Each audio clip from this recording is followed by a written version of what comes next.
हाय, नमस्कार. कसे आहात सगळे? मी आणि माझा भाऊ आम्ही दोघे जण निघालो होतो धनकवडीमध्ये. धनकवडीला शंकर महाराजांच्या मठामध्ये.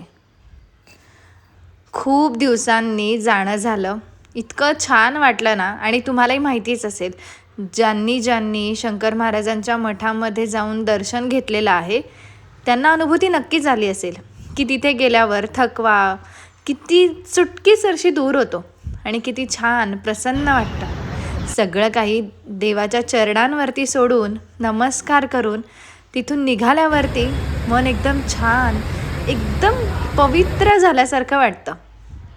नेहमीप्रमाणे भक्तांची रांग होती. रांगेमध्ये व्यवस्थित नीट थांबून दर्शन घेऊन, बघा तुम्ही इथे स्क्रीनवरती दर्शन घेऊ शकता. तर छान असं दर्शन पार पडलं. आणि मग त्या दिवशी तिथे प्रसाद होता. कोणता बरं प्रसाद होता? तुम्हाला माहिती असेल ना की शंकर महाराजांच्या मठात कोणता प्रसाद असतो, पण या वेळेला प्रसाद वेगळा होता. दलियाचा प्रसाद होता.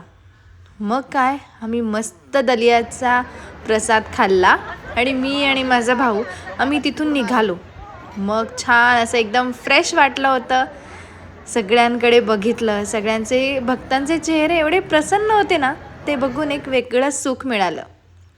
चला सगळ्यांनी नमस्कार करा.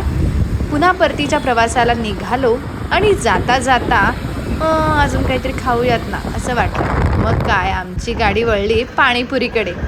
पाणीपुरी खाल्ली आणि आम्ही गेलो आमच्या घरी. Bye bye, thank you.